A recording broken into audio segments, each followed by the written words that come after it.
Smackdown starts off with Cody Rhodes. He starts alluding to Bash and Berlin. He mentions his upcoming opponents that he could face. Then Solo Sikoa, of course, comes out. He ends up coming out. He ends up saying that he wants to talk about SummerSlam and that if it wasn't for Roman Reigns, he'd be champion and that he deserves a rematch. Cody ends up mentioning the same. He ends up alluding to what happened at SummerSlam. He ends up mentioning how Solo couldn't get the job done. He mentions how it's his fault that Jacob Fatu got injured, and he ends up saying that you could be upset you could be upset at Roman because you trying to cosplay as a fake tribal chief and that you're delusional if you think you deserve a rematch. Solo, of course, tries to attack Cody Rhodes, but Kevin Owens ends up coming in for the save. He comes in with some steel chairs, and the Bloodline ends up backing down.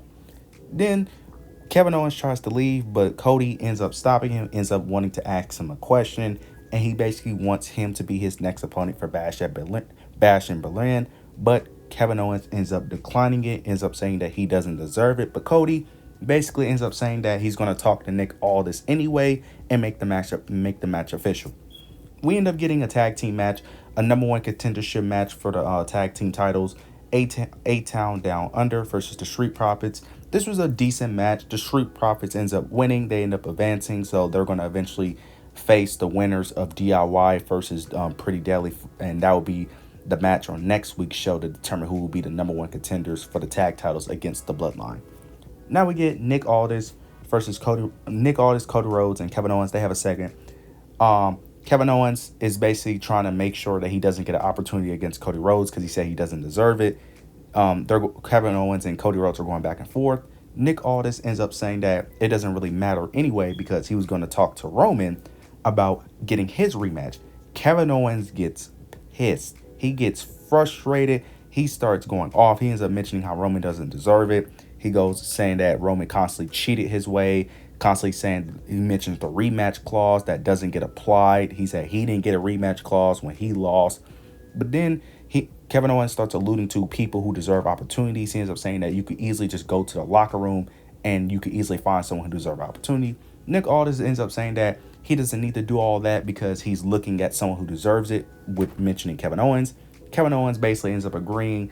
And then after Kevin Owens left, Cody Rhodes ends up telling Nick Aldis that I told you that would work. So Cody Rhodes ends up setting up Kevin Owens basically because he knew Kevin Owens just needed some motivation to accept the match. So now we get Kevin Owens versus Cody Rhodes at Bash in Berlin. We already know Cody's going to win, but that should be a great match.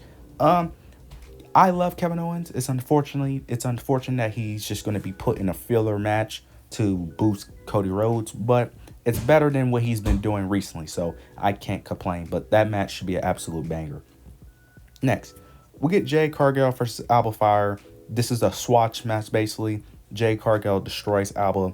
After the match, Blair Davenport ends up attacking Jade Cargill. The Unholy Union gets the upper hand. Naomi ends up coming out. She ends up making a save. The Big Three ends up making a comeback, and that's the end of that segment there. Most likely, this is going to be a 6-woman tag match at Bash, most likely, which who really cares because we all know what the end goal is. We already know that Unholy Union and Blair Davenport most likely are going to lose that match, and we don't know where they go from here because we already know the whole point of this whole thing is just for Jade and Bianca to eventually feud. So I'm not that invested in this storyline because it's boring and I already know what the end goal is here. So now predictability isn't bad, but it's bad when no one benefits from it because the only way someone benefits from this feud is if you make the heels win. But the problem is the heels are not going to win. So this is a pointless feud because Jade and Bianca and Naomi don't benefit from winning. Blair and Unholy Union are going to just stay where they've been at, which is at the bottom of the card. So this feud is just pointless because we already know the whole point of this feud is for Jade and Bianca to eventually feud whenever that happens. Hopefully it's soon because SmackDown definitely needs it. Next, get LA Knight. He cuts a promo. Basically, he starts, basically celebrating his United States Championship victory over Logan Paul. Santos Escobar then comes out. He ends up saying that basically he's going to end LA Knight's title reign and that he deserves an opportunity. LA Knight ends up going back. They go a little back and forth, and then that proceeds to the next match between Santos versus Andrade. It was very weird that they decided to do that promo and didn't have the match. I understood why they did it, but I kind of feel like they should have done the match first, then the promo, because it made it super predictable who was gonna, win this match. Santos versus Andrade was a number one contendership match for the United States Championship. I feel like this match should have happened first to make it a little less predictable, but Andrade was getting the upper hand, but then Electra Lopez ends up distracting the ref. And Carmelo Hayes also interfered in the match as well. He ends up interfering, pulling Santos away. Santos ends up getting a roll-up pin, picks up the victory, so he is now the number one contender for the U.S. title. Most likely he's going to face LA Knight at Bash. Makes sense. We already know LA Knight is going to win. Just a quick feud to get him by to, pad his U.S. title reign. Now next, we get Solo Sikoa. We get the main event. Solo Sikoa.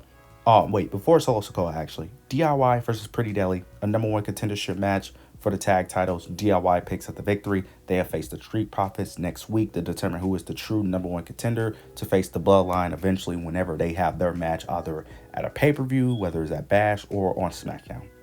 Now we get the main event. We get Solo. He cuts a promo. He ends up saying that, look, he's the tribal chief and that if Roman wants to take his spot back, he got to take it from him. Roman theme music hits, same theme music he had at SummerSlam. He comes out, he immediately takes out the Tonga brothers. Tama Tonga tries to attack Roman, he gets taken out. Tonga Loa tries to do the same thing, he gets taken out. He ends up picking up steel steps, ends up smashing them both with it. Then he gets in the ring, him and Solo brawl for a bit. Then he ends up Superman punching Solo, tries to go for a spear, but Tama Tonga ends up saving Solo, ends up pulling him outside the ring. Roman then ends up Roman is still inside the ring. The Ulafala, I think that's how you pronounce it, is still inside the ring. Roman picks it up, but then Tama Tonga ends up attacking him from behind. Tonga Loa ends up pushing Roman towards the turnbuckle. Then he tries to attack him, and he ends up running towards the other turnbuckle, tries to attack him, but Roman ends up Superman punching Tonga Loa. Then he does the same to Tama Tonga. Then he ends up doing a spear to Tonga Loa. Then he goes to the outside of the ring, runs around the ring, ends up spearing Tama Tonga through the barricade. Then gets a steel chair, goes in the ring and just starts torching Tonga Loa with the steel chair, constantly smashing with it over and over and over again. The crowd was hyped. The crowd was hyped for Roman, man. This is crazy. It is crazy how far Roman Reigns has come from his big dog days. It is crazy. The cheer, he got easily the loudest pop of the night. It is crazy how much the fans love him now compared to back in like 2015 and 16 and on. It is crazy how much fans love and appreciate Roman now. This was great. This was great. The only thing I kind of wish he did was talk on the microphone, but this was great. This is definitely building up Solo versus Roman. Don't know when that match is going to happen because I highly doubt it happens at Bash. Maybe Bad Blood, maybe, but I don't know. But I can't wait. This is a good way to start off their feud because SmackDown needs a big time feud right now because the show itself, it was a decent show. It wasn't nothing spectacular. It was a decent show overall, but it needs a big time feud because Raw has all the great storylines. SmackDown needs it, so it's a good thing that Roman's back. This was overall a decent show. I'm very excited that Roman Reigns is back. The original Tribal Chief is back. But you guys let me know your opinions down below. Make sure you like, comment, and subscribe. But yeah, that's it.